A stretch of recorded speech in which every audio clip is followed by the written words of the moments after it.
Hello and welcome to the Handicapable Black Nerd channel. My view of everything nerdy and creative is a whole new tea. You know what? I think I'm just gonna switch it up each time, make it interesting. But yeah, this episode I'm not specifically gonna be talking about my business. And I have been starting to look at other poets, especially I'm about to publish some more poetry on vocal dot it's not vocal.com. My bad. Okay. So anyways, the links are always in the description. So yeah, check that out. Yeah, the vocal site. But I also have my Amazon and Patreon. It's like some people who say people with disabilities don't want to work, they want to stay at home, be lazy. Well, baby boo boos, the evidence. I got receipts, and I'm making them a lot more. If you haven't been listening, yeah, I am working on my candle business and working and finally starting to publish the starting of the three-part series of my novel, urban fantasy, black and disability representation, LGBTQ plus. Almost all of the parts you will hear and see in DEI, I got it in my books because I love all of humanity, just not the specific parts that MAGA wants as America. You heard, you heard. Yes, I'm political on a nerd channel because politics have to do with everything. Even when I brought it up with green eggs and ham. And I've been thinking, like, you know what? Even in my opinion, the author was a straight up racist. I might actually, I have that book somewhere in this. Yeah, I have the book, but I might need to find a used version because I think I'm gonna start, especially with children's books, start pointing out the politics. And so you're never going to be bored on my channel because I'm going to be looking and analyzing poetry, which I did not forget. I'm going to be doing some LGBTQ plus poetry, which I mentioned a couple weeks ago. I did not forget that, and the artwork. And yes, am I late? Every day for me is pride for all of humanity, so I can look at, evaluate, express my appreciation and stuff for anybody I please. But I'm gonna be having some interesting conversations. And just remember, I record ahead of time because I've got too much stuff to do. Ooh. But you can inherit a Senate seat. Since when can you inherit a Senate seat? See, and this is why we MAGA and Republicans. Why are you guys protesting about no kings? Because of stupid mess like this. You can inherit. See, and white people don't. You don't understand your white privilege. This is white privilege. Because if you it's like, oh, well, it must have been a Candace Owens or a Clarence Thomas version. But do you actually think a black person and most people of color and stuff do you really think they would have been like, oh, let's make sure? But then they want to keep that power. They have to keep that seat. They changed the rules because, especially just Mega doesn't. They don't like it, but those Supreme Court seats. Yeah, Obama was supposed to be able to get, but speaking of the dead, he changed the rules. He was like, "Oh, there's not enough time." But then the Orange Man had less time than Obama. But he was like, "No, no, no, we'll rush it." Yeah. Speaking of the dead, but anyways, okay.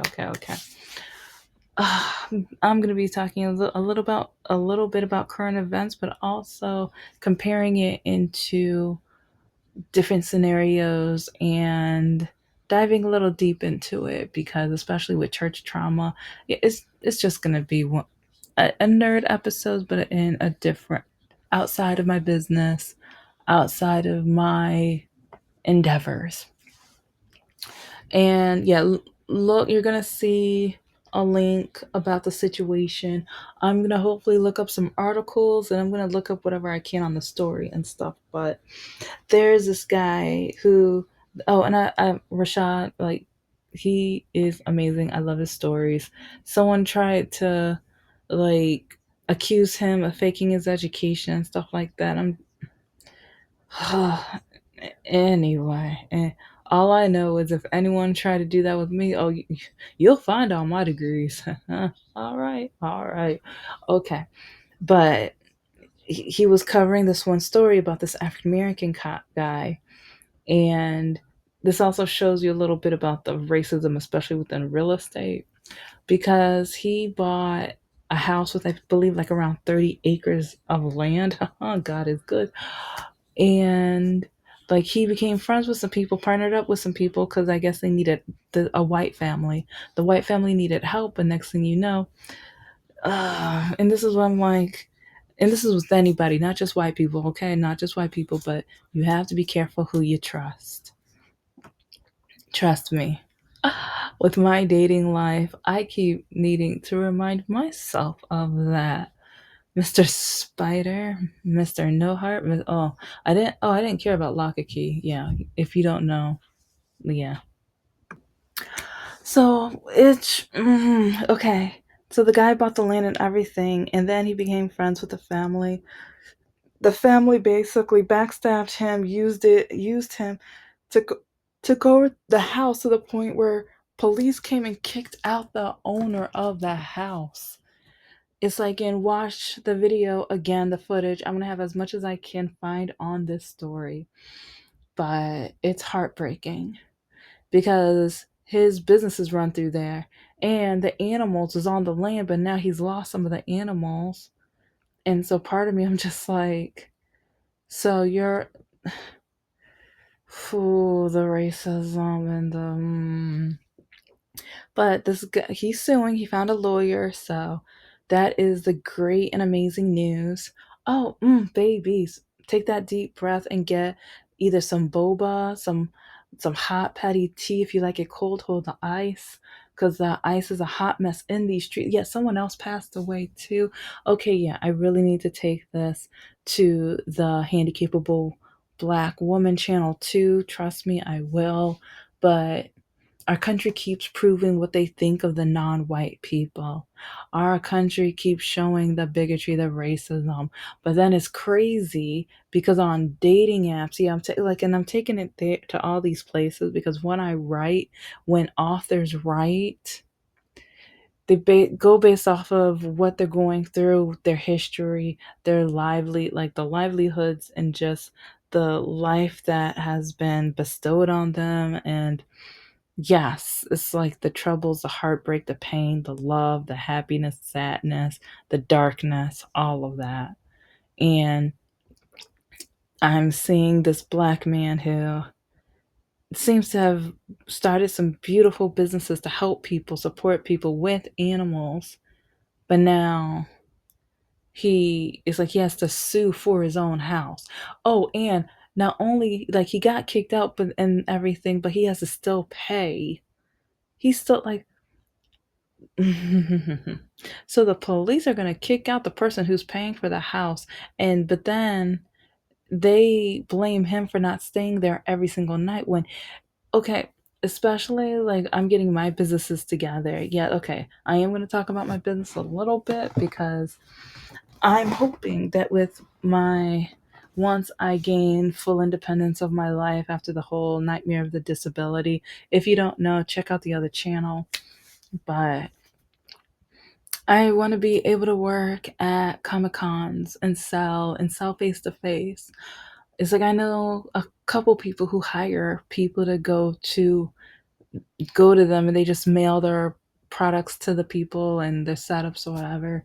No, I want to be able to travel and go and see, parts of the country, meet new people and meet consumers and show them, yeah, I work hard. I did this, And so with the house that I have, it won't, you know.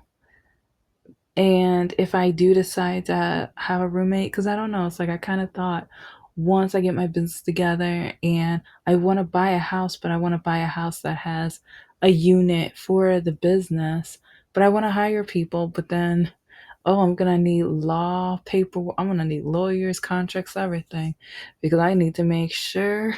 Oh, because oddly enough, there's this candle maker woman. I forgot in what state she took over a woman's house on the rental and things. It finally got taken care of, and she had to move out and everything. But throughout especially during COVID, watching a lot of people take over other people's houses, it's astonishing. And even with the animals, that's one thing. Like, and also the Christian portion, because it's like his businesses are religious. I'm kind of wondering why, especially most cops, they're blue line, but a lot of them are conservative, and if they're conservative, that means they're leaning more towards the Christian community.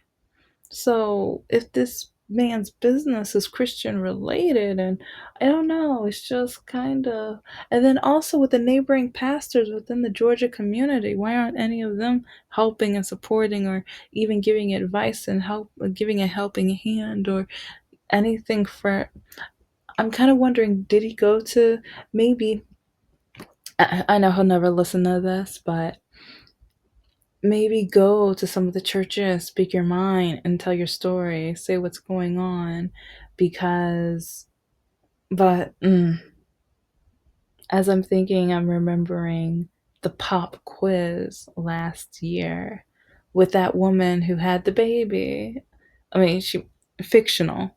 It's but she called around saying she needed formula, and like I think one or two white churches, you know, and it's like a lot of the ones that offered to help were black or even not Christian and or Middle Eastern Indian. Yeah, it was a lot of non-white people, and a lot of the white people, but like conservative and stuff, they keep saying all lives matter and everything like that. But when you got a baby that's hungry, mm, you have to be a member of their church all of a sudden. So I keep thinking about how big this guy's heart is, and also with the animals, because the animals is a separate part, but it's part of the business. But how are these people treating the animals? Is that going to be a separate lawsuit as well? The humanity, are they well fed? Are they going to weigh all of the animals and everything? And also loss of opportunity, because if the animals aren't fixed, they should be able to breed, right? So then he could have had the opportunity to have more animals and stuff. So would he sue for that as well? Because that's his land, those are his animals. Is like their health, and like also, is there going to be paperwork on each animal on the last time they got their shots or went to the vet? Because if it's not taken, if it's not kept up with, you know they might pass away sooner because of sickness or something that could have been dealt with earlier. So is that going to be added to any of the paperwork or anything like that? I don't know. It's just like, yeah, the animals to me, that, because that's the heart of his business. That's the capital of his business. So, from a business perspective, like, is this going to be a business case as well? Like, I mean, because I know it's civil, but from a business, and I know business is civil and stuff like that, but when it comes to real estate and property, business, and religion, there's different ways in order to look at the case. So, but I don't know, it's just from a business perspective, I'm just. Does he have a list? Because, yeah, it's like the first thing I would do when I get back on that land is take attendance like a substitute teacher. I'd be like, okay, where's Mary Lou? Okay, yeah, Mary Lou, my sheep. Where's my sheep, Mary Lou? It's like, where's Eric? It's like, Eric, okay, the goat, okay. Where is Jack? Jack is the mm, let's just say the Jackie. The Jackie. Yeah, I'm just gonna say that. It fits, right? It fits. So, mm, mm. Yes, like, with the pigs and just, I don't know how many or what kind of animals and everything like that, but each one of those animals is a part of the company, the business, and capital, but also a core of the capital because the consumer gains their experience through it. Because he said that the animals provide a sort of healing, and so that's yeah, mental healing is so powerful right now and is so needed. And well, you know what? I am going to talk about my business because with my books, I want to show how healing and amazing and how needed animals are. And one reason why in Heavenly Ever After, it's a K drama. You can watch it on Netflix still. But the the parts with the animals really hit me hard because when the animals that were in heaven, they were waiting at the door, waiting for their owner with this man's business, with his like they're his babies, but his capital at the same time. Are, do any of them have anxiety? Are any of them like wondering where's our guy at? Where's our master? Where's our dad? Where is he? It's like we want him or need him, or he always knew where to scratch behind the ear, or he knew which toys or treats or whatever I enjoy. And or I haven't been able to see people lately because remember it's like he takes the animals to different events and to see people. So just like some of the therapy dogs, like some of these animals are used to going out and seeing people, being petted and being comforted and being hugged and adored and stuff. And that reminds me of some of the animals at the hospital, like with the therapy dogs. Oh my gosh, some of them are just the sweetest, most cute, adorable, fluffy, and it's like they're just so happy. And they're happy to be seeing people. They're happy to cheer other people up. And it's like when during I had one of my doctor's appointments after my surgery, there were some of them and this one fluffy one just came right next to my leg and just kind of nuzzled. And I was in awe. I was just like, you are just the cutest little thing. And I mean, it was a big dog, but it was just like a pillow, but in dog form. But yeah, these people that stole this man's house has no realization the the amount that these animals save the day is because not all heroes wear capes. And some of these animals might just cheer up somebody from the darkest place of their life, in their heart, in their mind. Like being able to just sometimes, and that's why I love therapy dogs or therapy animals, period. Oh, but when people say they have a therapy turtle or snake, I'm like, hold up, wait, okay, let me see this. But I mean, no, yeah, I'm not judging. It's interesting. I want to, like, it's not as common. So that's when I want to learn. So, but I just find it sad that now so many people are losing the opportunity to have a chance to have a spiritual connection or a therapeutic connection, a mental like cheering up type of thing with an animal because they're amazing. They are they are healing. It's like sometimes just watching them play and run around or chase their tails or jump on stuff. I mean, sometimes they're not supposed to, but sometimes it's funny. Sometimes it's not when they break something, but sometimes it's funny. So I kind of wanted to bring it on this channel because, from a nerd perspective in a business, when your capital is, well, like when you get a machine over time, you subtract value from it, and you get ready to get a new one. And with animals, you, you can kind of do that, but you don't do like, because when you hire the police dogs and airport dogs, at a certain point or at a certain age, they go through their job for the last time, and at their last day of work, everyone throws like a tennis ball or something at them, and so that's like their retirement night and stuff. And but it's like, with this guy's business, when do they retire? It's like, when is their last day?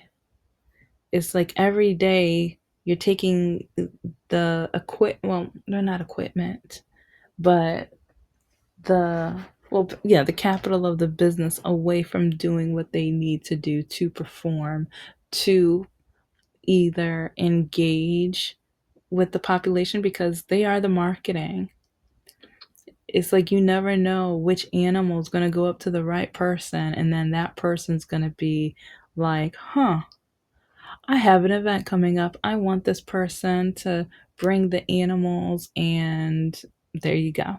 And or another, and I'm still wondering, have any church leaders called him up to have his back, to partner and stuff? Because yeah, I've been through so much church trauma that, yeah, I'm like, give me some room, give me some space. But when I think about certain moment, like there, and I'm not going to say all of it is bad, especially if, like, animals aren't going to preach to you. So I feel like if it's in a way where I can, take a break from life and a breather from life, and I just have an adorable animal that just wants to eat from my hand, one who just wants me to scratch them behind the ear, or even like on their chest, like if they roll back, like on their back and stuff, you know? It's like those kind of memories, those kind of amazing things. And just think about the people who he wasn't able to get to, who might be at a dark place in their life right now. And we're not going to know who those people are. And I hope those people get the right, like, I hope they gain access to the right phone numbers and contacts, period, and or have a friend and somebody, when they call, they're able to pick up, answer, and announce themselves. But at the end of the day, I want to at least talk about it a little bit, mention it, because from a business point of view, this family is messing him up. They took over his house, kicked him out, and see, the police kicked him, like, how, the address is on his license, and see, this is why I'm just livid at that. The address is on his license and things, but that the family who stole it, oh, they knew, stay at this house for a certain amount of time, get some mail with my name on it for this address. So when I think about them, I know, like, in the future, I have some things I need to add to my checklist. If I'm going to hire some people and it's going to be at my house, I need to make sure, no, you better, no, you're not allowed to have your name on. Like, if you're going to, no, no, no, no, no. See, and or somehow in the contract be able to just say, it's like if they do have mail at this address, it is for business purposes only. They do not live in this house. It's like they come to this residence for the business portion of the house. That is it. That is it. If they have to go to the restroom and someone's already in the business portion, like okay, then they gotta like I'm human. So it's really sad that I would have to think and plan these kind of things out. But at the same time, I'm thankful for stories like this. But then it's frustrating to hear stories like this, especially when I see, and it's not even hints of racism, it is racism. So I'm so glad he has a lawyer. I'm extremely happy that he found somebody that can plead and talk his case through. And I'm hoping that the animals will be able to go and do their jobs and wag their tails and like snuggle their cold little noses on people and everything. Their cold, wet noses. You guys know what I'm talking about. But